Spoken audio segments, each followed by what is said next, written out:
Welcome in, everybody. Thanks for joining us for the first ever Arcavian Spotlight Characters Edition. I am Chris Peters, the Forever DM, and thank you guys so much.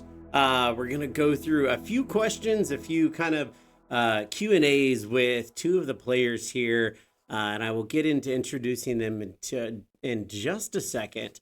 But the whole kind of shebang for these is to give a spotlight to whether it's sponsors, whether it's friends, fellow crafters and creators, or the amazing players I have currently at the table. So stick around, fill up your cups, and join us in for a nice little conversation. Like I said, I'm Chris Peters, the Forever DM, and tonight I am joined by two of the players at the table. First up, we have JJ Swanson. JJ, why don't you go ahead and introduce yourself for a second and just tell us who do you play, and that's it, because we're going to dive into a lot more fun things with the characters in just a second. Okay, so my name is JJ Swanson, and I play Kellen Strix in the Arcavian Chronicles campaign 2. Nice. And he does an amazing job. We'll get into that in just a little bit. And then next up, we have a good buddy of mine, Jay, down here. Jay, go ahead and introduce yourself, and who do you play? Hey, my name is Jason. I play a character named Lorian, and I am a cleric, a war cleric of Lathander. Nice. And you have to keep saying his name, huh? He absolutely does. Okay, all right. So we're sorry for the late start on this. We had a little bit of technical difficulties, but we're back on track, and we're going to kick into this. So like I said, refill your cups, grab some food, sit down with us for a little bit, throw some comments in the chat if you like what we're saying, and just listen in to learn a little bit more about two of the characters in the world of Arcavios. All right. First up, question that I have for JJ or for Kellen. We're going to start it simple. So I want each of you guys to do this, but introduce Kellen in one sentence. All right. Kellen Strix is a wayward tiefling who has been thoroughly misled by every god and figure of authority that he's ever encountered. I like it. Aptly so. All right, Jay, introduce Lorian in one sentence. Lorian, I would say, was a failed farmer and family man that fell down deep and dark and got a second chance and is trying to make the best of it. I like that a lot. Okay, now going back to you, this one's gonna actually, we're gonna flip it up a little bit. We hit JJ with the rapid fire question first, so Jay, this one's gonna go to you first this time. Describe Lorian in 3 words.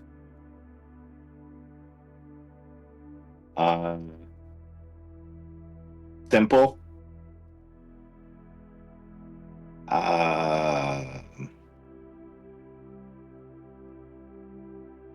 Dependable,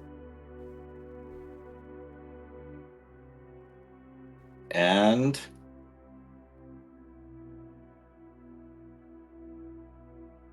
I would say trusting. I like that. I like how this is already feeling like a job interview. You guys already got the job. You're already in the campaign. You don't got to worry about it. Like, we're all good. I'm like, shit, how am I going to answer this question now? This one time next time, can we get a sheet that we can freestyle out? Nah. All right, Kellen, let's hear it for you. Kellen in 3 words. Kellen in 3 words. I would have to say he is forward,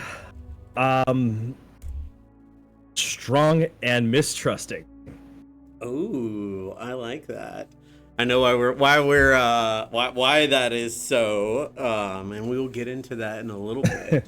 Yeah, of course you did. You wrote why. What? Who? Me? Nah, never. Those are great. I love those aspects, and you guys nailed really a good explanation of your characters in such a way. And it's been so fun sitting on this side of the table and watching both of you guys develop these characters and coming from a background of whether, you know, you've role played a lot of experiences, or whether you haven't, but you guys are both, and part of the reason like I wanted you guys to, you know, start this off is, and we'll get in more specifically to that, but you guys do such an amazing job role playing and bringing these characters to life, and it warms my heart on this side of the screen to sit there and to witness these interactions and watch you guys play the role in the world that you guys have helped craft. So thank you. It also helps that we're both like the perfect yin and yang to each other in terms of role play and understanding the game. Like this is my first like real long-term campaign, but Jay knows everything about the game, and I've been role playing my entire life through like video games and just fun with friends, where he's like more of a technical player. So we both pick up where the other one leaves off. Oh, without a doubt. Well, not in that sense, but like no, we complement each other greatly. Absolutely, it's like where someone like may falter for a temporary faltering, the other one instantly picks up, and it's really cool. The dynamic of the table is all of you guys do that simultaneously together, and it's such like a cohesive like group of friends playing this game that make it so memorable, that make it so engaging, so much fun to play consistently week after week. Oh yeah, absolutely, and it's fun to learn too. Right. Thanks so much. All right, Jay, we're coming back to you with this one, right? So what inspired you to create Lorien? Was it a book, a movie, or something personal? I would say it was more heavily inspired by the Dark Souls video games, and a character from one of our favorite movies, Kingdom of Heaven. Absolutely. Okay, all right. I like that. I mean, how many iterations did we go through before we got to Lorien when we were building him out, kind of thing? Yeah, I mean, I went into it without really having a crazy written backstory. When we started, we had a session 0 before the D&D 2024 handbook rules came out. Yep. We decided to switch over. I think we were already a few months into our campaign when at least 6 months into the game before we switched over to the 24. Yeah, I had written the character originally as a Forge cleric, and then we've kind of adapted that as we went to the new book, and I decided to just roll as a straight war cleric. So not too much has changed. But yeah, I mean, that's really the inspiration. I've kind of let the campaign experiences, the items that I've found along the way, kind of shape my character. So kind of more like a blank slate, and then going what is happening kind of shape why I developed the character by level. I like that. Well, you bring up a question that I was going to ask later, but it's relative now, so I'll go ahead and pose it now. This is to both of you guys. How have you guys liked that? And this is kind of goes across the board, as I know a lot of players are very on the fence about the 2014 rules versus switching into the 2024 rules.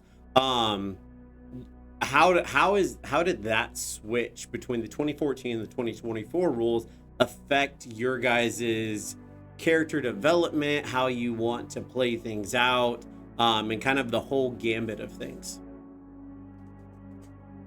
So coming from not really playing D&D through a full campaign and only doing like AL games, not really doing too much of the min-maxing, just flying by the seat of my pants when I create a character, basically, just like because I'm still having fun with. Oh, I wonder what this does.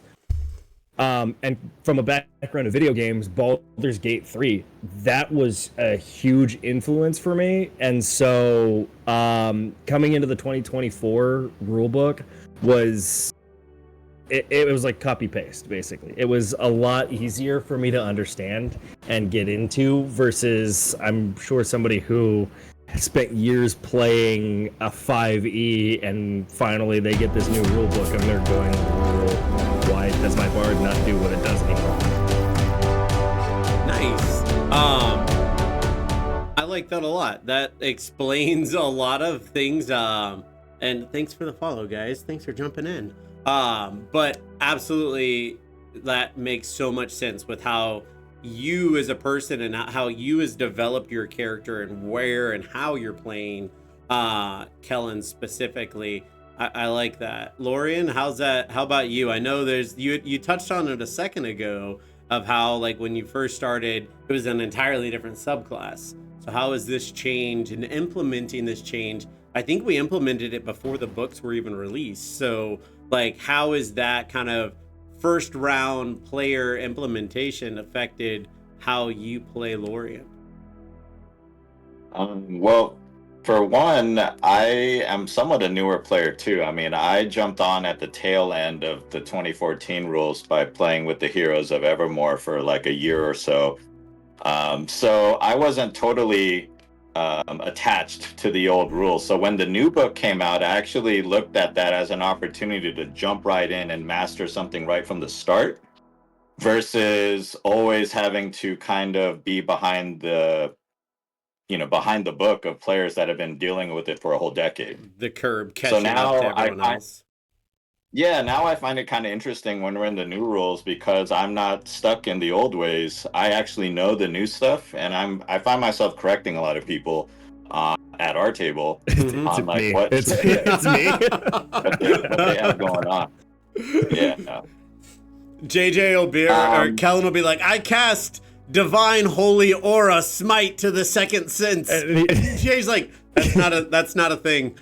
Like, I specifically remember when I was like, yeah, I cast Fine State. I was like, and he's like, you can't do that until level 5 Paladin. Get the fuck back there. Start pulling the cart, boy. Like, all right, fair enough. Yeah. So good. I would say the big thing though, if you know the new book, is the epic boon feats.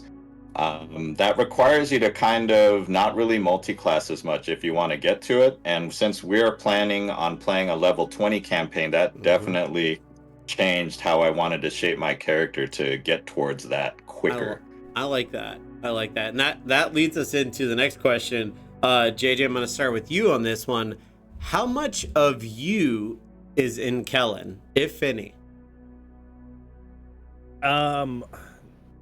I don't think very much of me personally is in Kellen, but a ton of like my family history is in Kellen. Absolutely.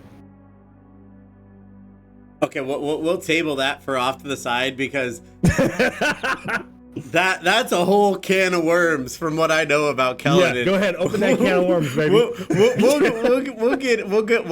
We'll keep that on the note. I wrote it down. Jay, what about you? How much of you is in Lorian? I would say it's actually a pretty straight copy and paste of me playing Lorian. There's not too much acting going on there, so I played it pretty safe. In fact, I laughed to myself because part of the reason I did so much of the cosplay was to kind of hide my personality a little bit so that I could just let the props and everything do the role playing for me. For it. Dudes, yeah. So go ahead. I was gonna say after a year of getting. The other thing is you mentioned we're kind of friends now after a year or so, but I feel like I was the outsider actually. I'm the old guy. I didn't know everybody, so like I kind of had to like fit in, and as that has happened, things that we've done outside of the game and stuff, I feel more comfortable kind of, You I hit guess, being more comfortable with roleplay going forward. Yeah. you hit the nail on the head with it on that. Like, we've been playing together, and those of you guys that don't know JJ personally, definitely go follow, and we'll do the social media plug later.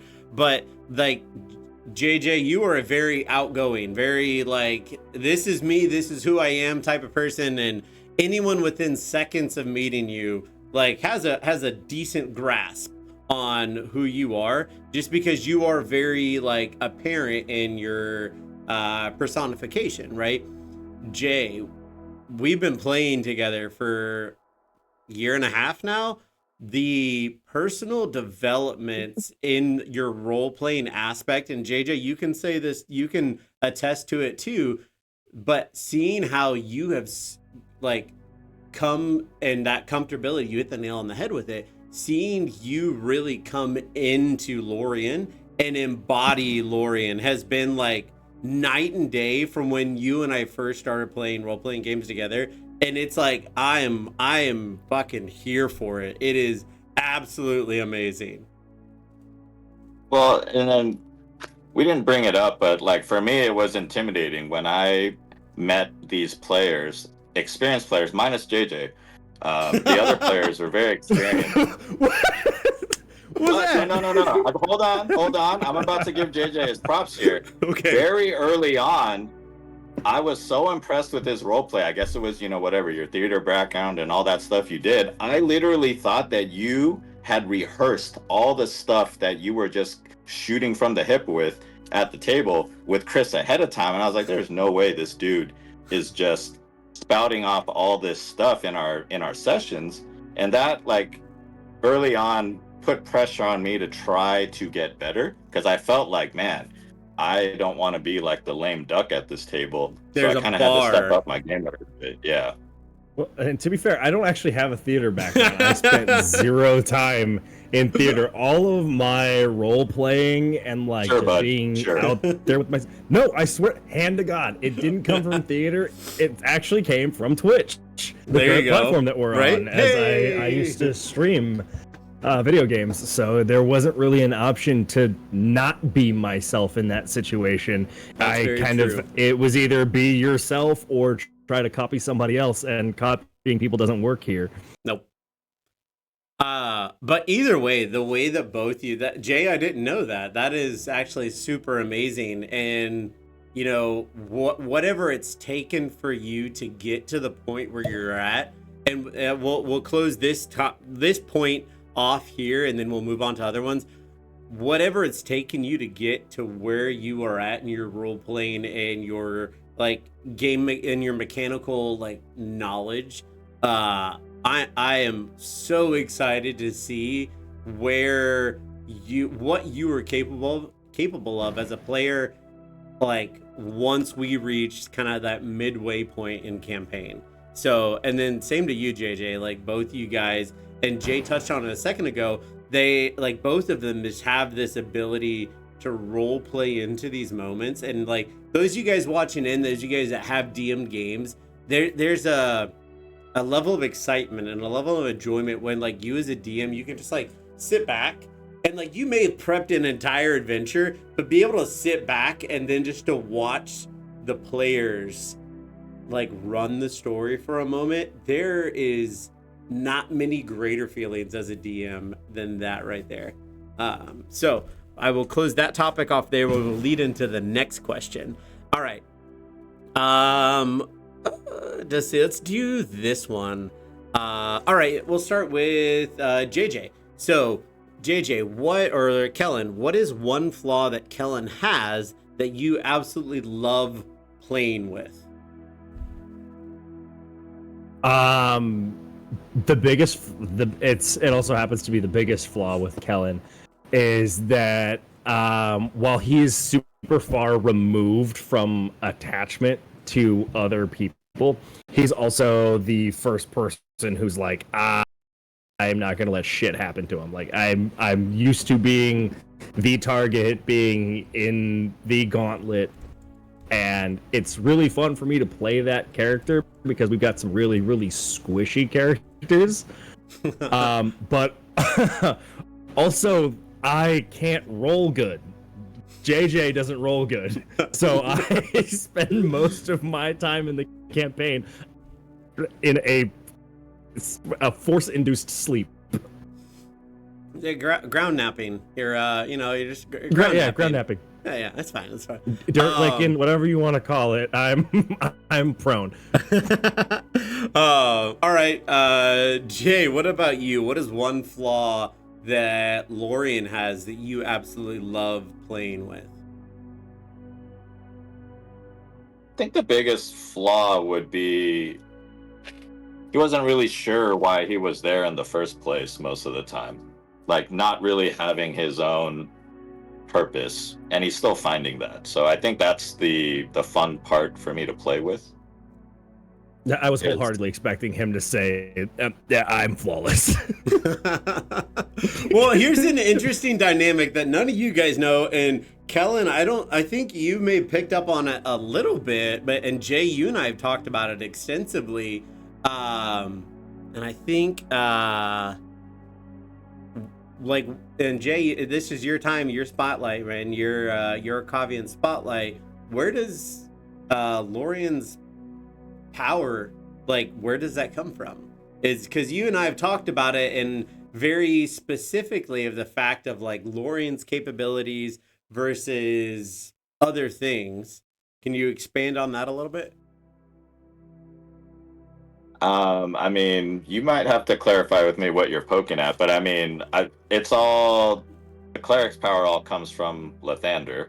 But yeah, so more specifically, how you had said that, especially so as you guys know, in character creation, you're supposed to start with a little magical trinket or something like that, or sometimes it's a mundane trinket.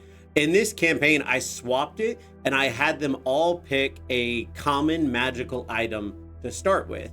The common magical item that Lorien picked was the Dreadhelm, and then he crafted this entire character really around this overwhelming aspect of the Dreadhelm, but channeled through Lathander. And Jay, you and I have talked about it, and the fact that Lorien himself isn't really capable of anything. And every time that Lorien does something, it's guided through Lathander. Where did that idea come from, Jay?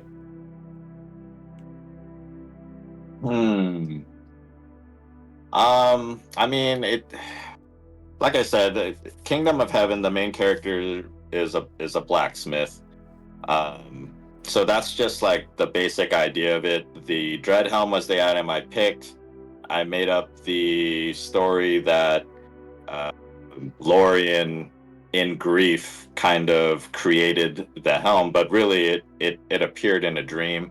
Whatever the case may be, it was a magical item, and that's just where we've kind of built off of that. But yeah, I like the idea of a war cleric that's a farmer who doesn't have weapon mastery, doesn't really know how to be a soldier, being put into these situations and literally being, guided. So I always imagine my character kind of flailing a weapon around and missing, but then, Lathander steps in and guided strikes this thing into a hit to save the day. And the reason why, my character is chosen is still kind of forming, and we're letting that develop as the story goes on. So that's kind of where we're at right now. I like that. That is so much cooler than my character. Oh man, so much cooler. All right, okay. All right, so here's a good one. Here's a party dynamic question, right? We'll ask you, JJ. We'll give you a little bit of time to explain some things on this one.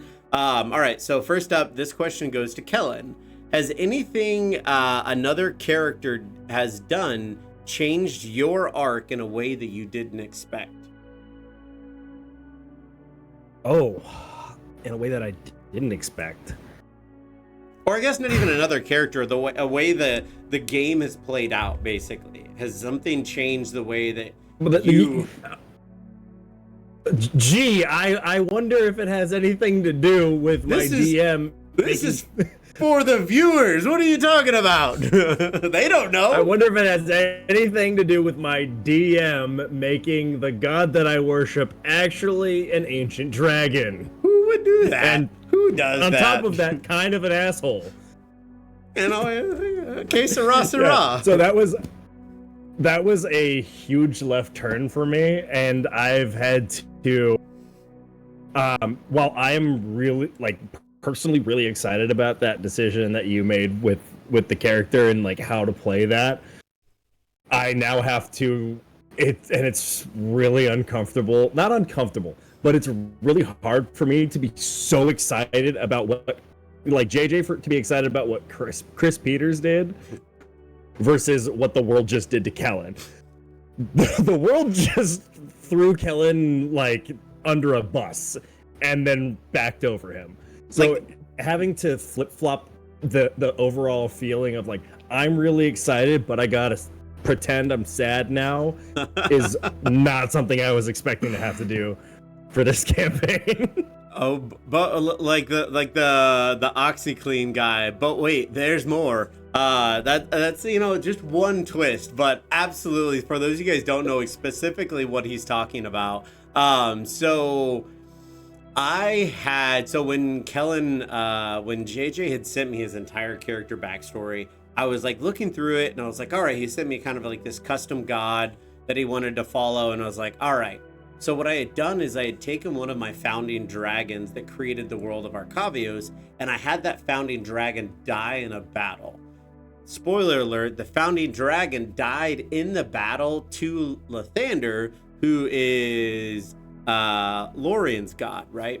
So when the dragon rebirthed himself through a clever use of the clone spell, he rebirthed himself as a planetar and named himself Haramir.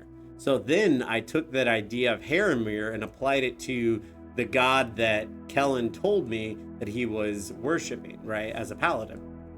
So the entire time that Kellen was going through these devout teachings of this god Haramir, no one realized that it wasn't actually, Haramir wasn't actually a god. He was a true polymorphed, founding ancient celestial gold dragon. So that's what he's talking about, just like, I'm really, really curious what's gonna happen if and when we eventually get to the city of Haramura, which is named after this founding dragon. I'm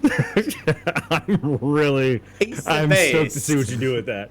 All right. Sorry, we got like 100 pages of lore. Jay, go ahead. Tell them about the dynamic that happened the first time one of us tried to interact with each other, like with healing. Yeah. So how'd you come up with that? Did you already know this like at the on session 1? So session 1 we had a healing interaction and it hurt us. So before session 1 even, right? Session 0, I had taken all the characters, right? And I had put their names in a circle, and then I had drawn connections between each of the characters, whether they were across or over and around, whatever the connection points were, and I wrote an entire connectional plot line from each of the characters to each of the characters. And I did and I did it in like a removed manner so that it didn't feel so directly like affected, but it was like a byproduct of something in their past or in their lives that was kind of that like 7 degrees of separation aspect. So it was something that the characters would be familiar with, or that would either minorly or majorly affect them as a person, but the connection points weren't so direct to each other that it felt like a forced aspect of the campaign. So right, the way that you did it really does feel like fate more than it feels like a railroad. Exactly, and that's what I wanted to kind of employ, that feeling of these heroes, and it's fate that brought them together to combat this, cosmic event and to understand the undergoings on it and their attempts to thwart these efforts and these machinations that are going on of the world. But to answer your question, Jay, one of the, since it was Lathander that had slayed Zytherian to begin with years and years ago in the original War of the Crimson Dawn, or the Day of Crimson Stone, the original war between the gods and the dragons. So I had that battle had been Zytherian versus Lathander, right? And when Lathander slew Zytherian then enacted his contingency spells. And so when these two characters met, Kellen and Lorien, for the first time, and they started casting magic on each other, there was like this barrier that they felt a resistance to their magic, their healing magic, trying to take hold. And the feeling that I wanted to employ in the characters was that there was something there, this barrier that their magic, that their own essence, them as a person, was having to push through something that was unknown or unseen to them.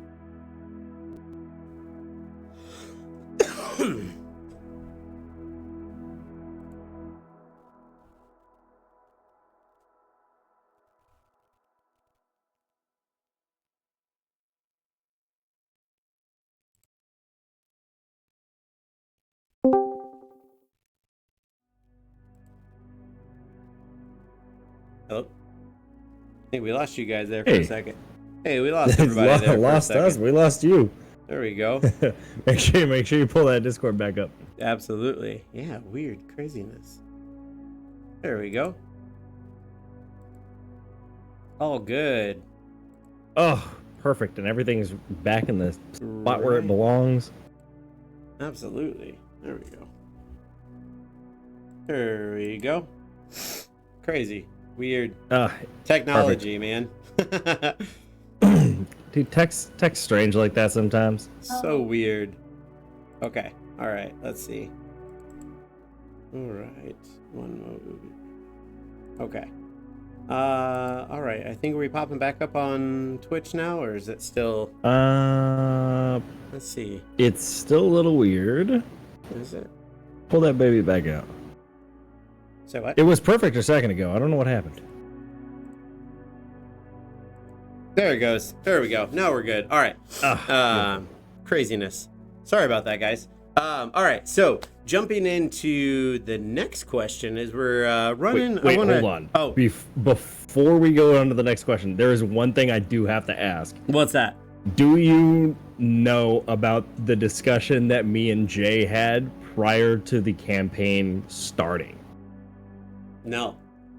About the way that our characters were going to interact with each other, because if this is just Chris Peters tripping and falling into something again, I might pull my hair out.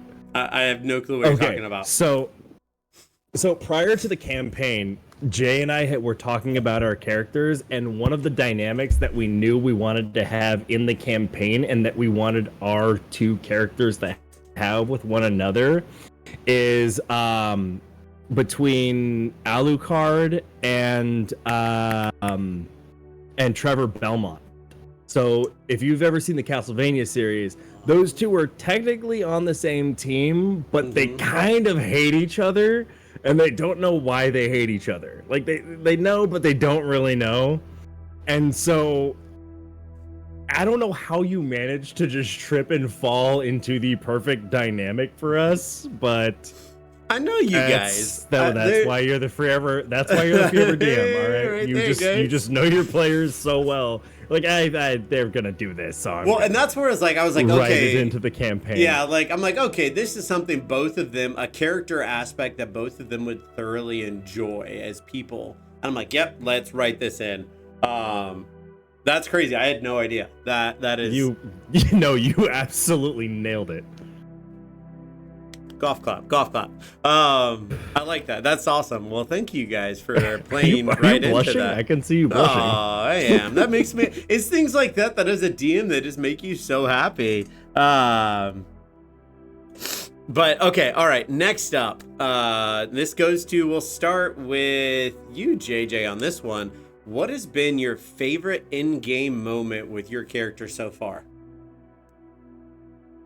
Oh, favorite in-game moment, which I'm now gonna have to go back and undo because it's gonna be terrible if I don't, was meeting the young the young tiefling, who I then was like, all right, hey, I get my power from this god, and he sees me being like going through all kinds of strife and then getting up and just continuing on. He's like, I want to do that. And so I tell this kid to follow Haramir, which is a terrible thing now that I think about it, and I'm too far away to tell him.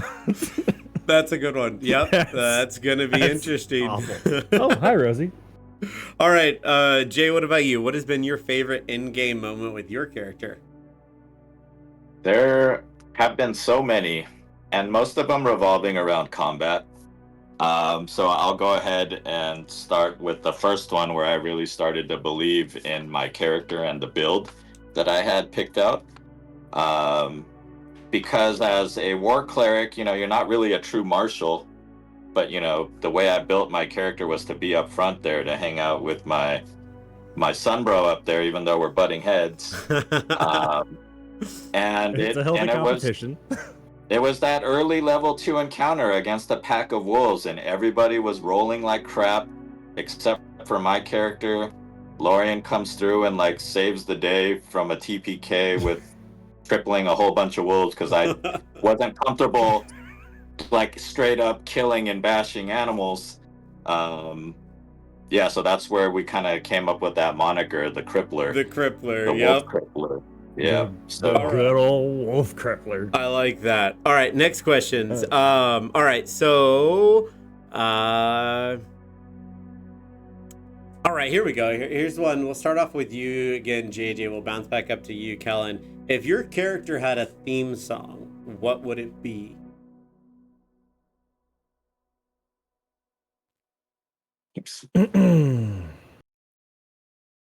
It would rip and tear from the Doom soundtrack. Ooh, that's a good one. I like that. Hey, there you go. That's solid. Jay, it's just combats rolled, and you're not going to touch my wizard, that's for sure. Exactly. Who's the biggest guy on the yard? I'm going for him. Nice. Lorian, what about you? I don't really have a good answer for that one, so I will just go with Rock You Like a Hurricane. Ooh, that's solid. I like that choice. Yeah, and that's just a joke because I've always asked people if they had to go on stage and strip to a song, what would it be? And I would say that would be my song. Yeah. Touche. Well played. Well played. Lorian now just needs to canonically have a mullet and an El Camino. All right. Last two questions, and we're going to get into a quick little game.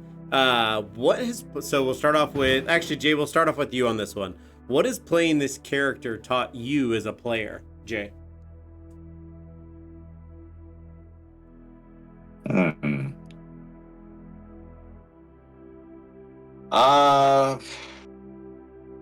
As a player,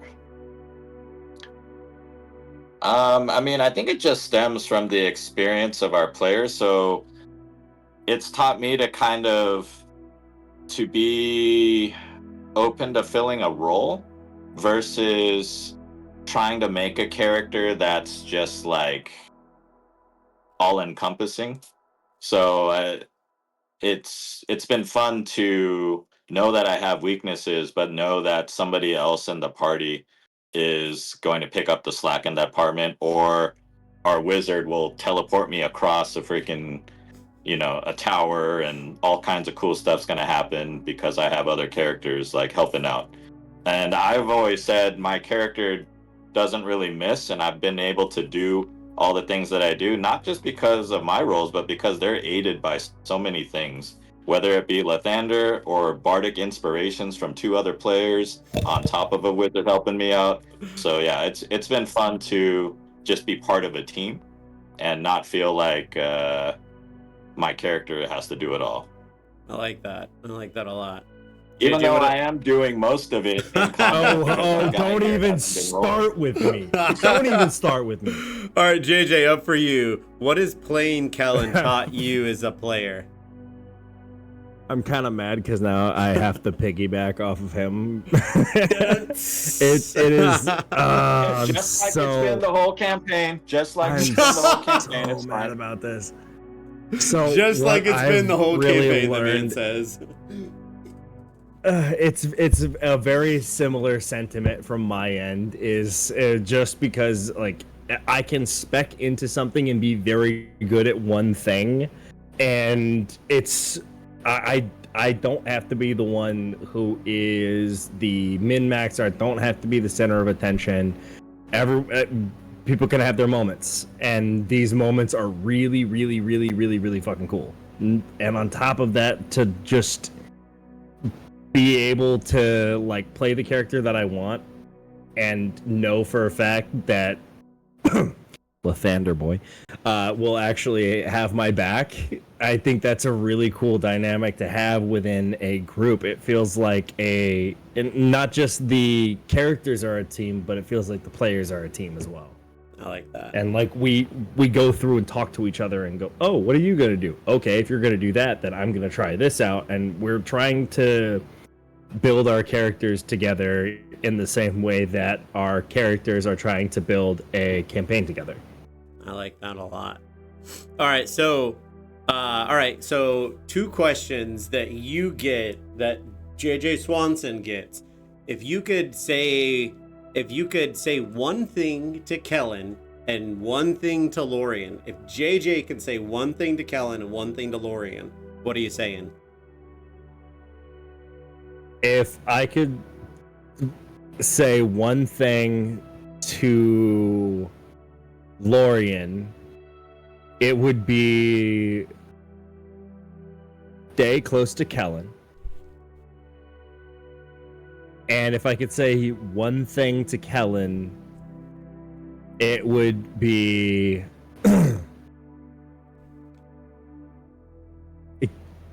calculate your decisions. I like that. Jay, same question to you. If you can say one thing to Kellen and one thing to Lorian, what are you saying to each of them? If I were to say one thing to Lorian,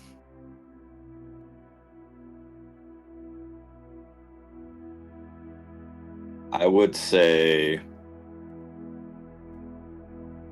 Now, this is a little different because we literally just had our gods revealed to us, like, literally above our heads. So the faith aspect of, believing in something that you're not quite sure of isn't really a thing anymore. So it's a different perspective shift. So I would tell Lorian, even though he knows without a shadow of a doubt what's out there, to still keep searching for his own truth. And then for Kellen, I would tell him the whole reason I picked Lathander. This is just me talking to Kellen now. And this is why I love the Dawnbringer symbolism. That's a Boondock Saint reference there. It is. It's always darkest before the dawn is like one of my favorite quotes that I've heard, and I think it's referenced in the Batman movies and things like that, but that's kind of what I would tell him, just to kind of keep his head up, like, hey, it's a dark time for you right now, but the dawn's coming. I like that. All right, so real quick, as you guys are both, first off, absolutely amazing answers on both of those questions. So we're going to take a second to answer some of the chat questions from Dying Resort. This one's for Jay, I believe. I want to know where Hongdae came from. On Instagram, it's a guy that's gone pretty viral. His name it's Sean Solo. So he's just a Korean dude that kind of puts a a satire about like guys in that city in Korea. So the city's Hongdae, and they're all these like playboy type F-boy guys that just hit on everybody, especially foreigner girls who are open-minded and live alone. Oh boy. All right. Well, so there you go. That's where Hongdae came from. Let's leave Hongdae there before we get turned this channel off already. First time. We're about to get canceled. So the first stream. But Courier of Truth. Oh, here's a good one. Courier of Truth says, "Where did God wills it come from?" Well, from Jay, the movie. you want to take that one? No, you can answer it. Go ahead. So God wills it actually came from our group chat.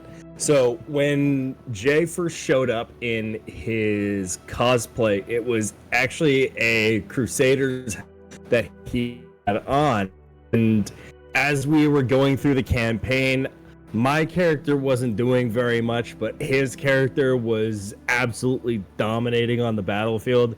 And when it seemed like he would miss somehow, some way, I almost said Haramir.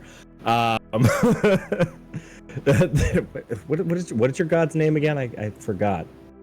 The Morning Lord, the Dawnbringer. No, I'm kidding. Yeah.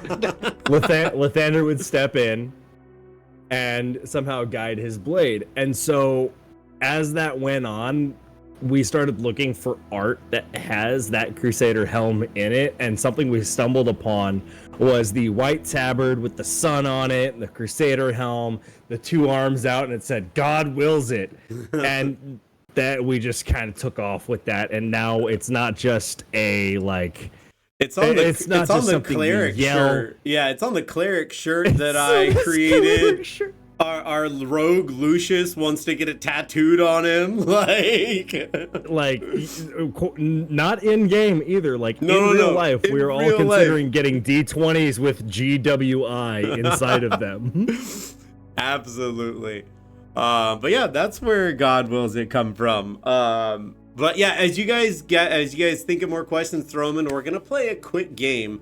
We only have a few minutes left, so we're gonna kick it to both you guys at the same time. So how this works for you two, it's a this or that, right? And so I will say what it is, and you gotta pick, as Kellen, one or the other, and as Lorian, one or the other, okay?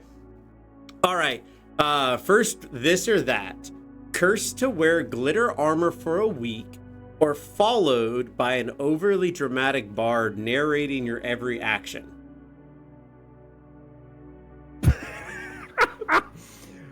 I'm planning on changing my oath to heroism, so I'm taking the bard. Nice. All right. I pretty much already have a sparkly bard following me around. You guys kind of all do, anyways. I was gonna say exactly that. I already have a sparkle bard, so I'll take that option. I'm not wearing glittery armor. Not happening. Fair enough. All right. Okay. All right. Here we go. You are only able to communicate through interpretive dance, or your divine prayers always come out as bad limericks. Ooh, which one? Bad limericks or interpretive dance? I mean, my question is, am I allowed to use the interpretive dance as free movement? Okay, or I'll give you, yeah. There's a. Do I get like 5 or 10 feet of free movement with my interpretive dance? We'll take that.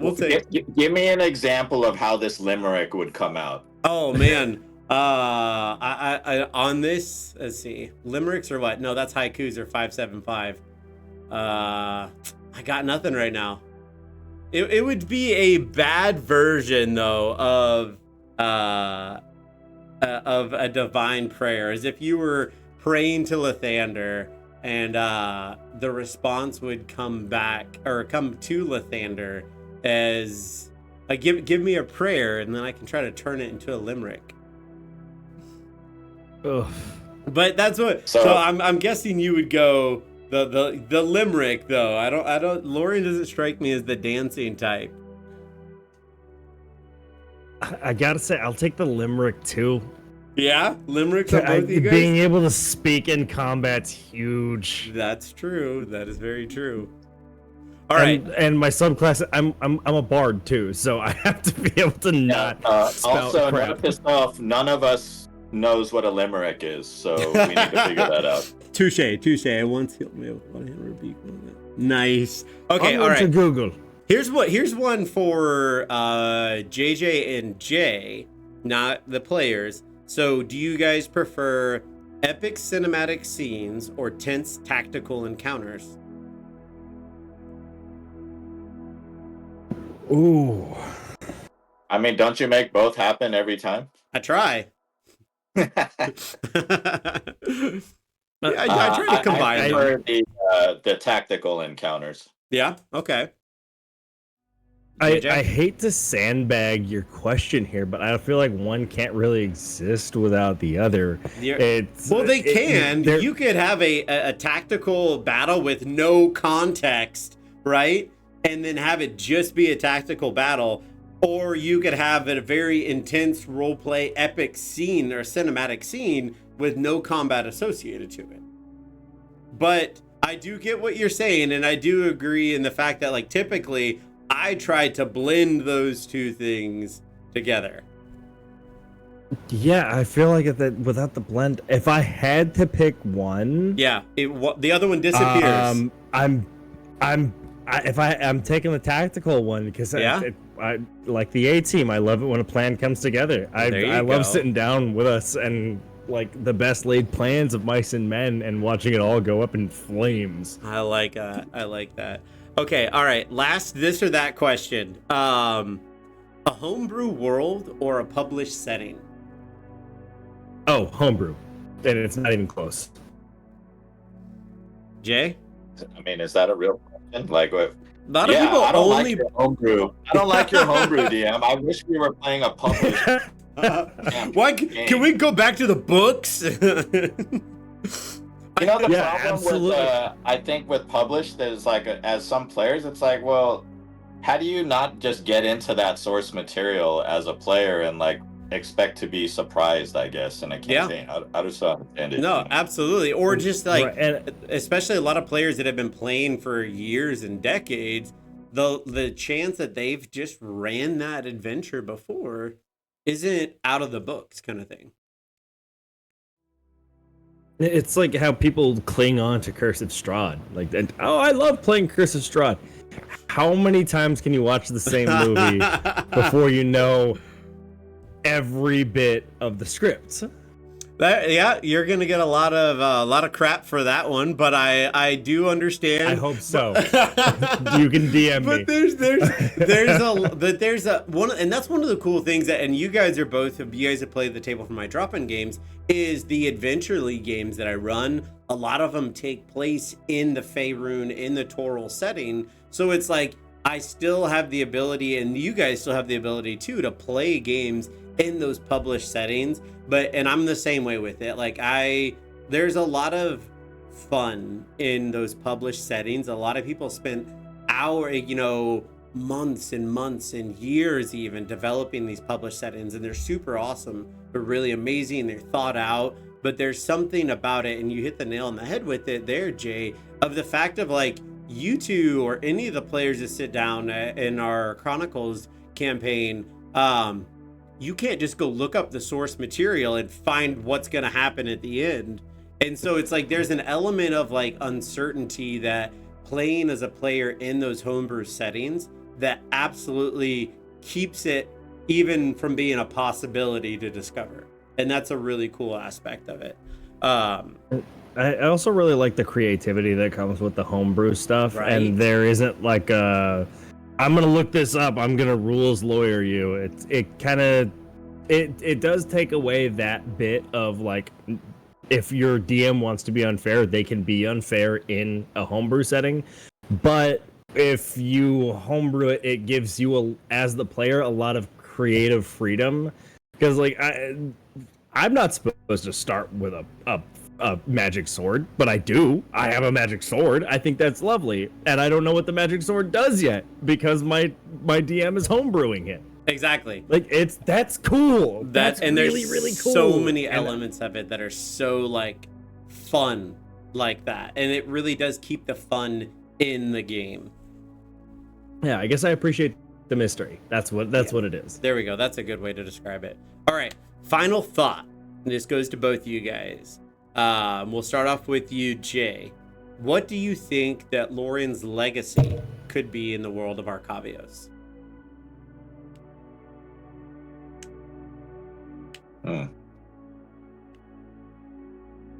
I think it's just an example of literally rising from the ashes. I like that. I like that a lot. JJ, what about you? What could Kellen's legacy be in the world of Arcavios?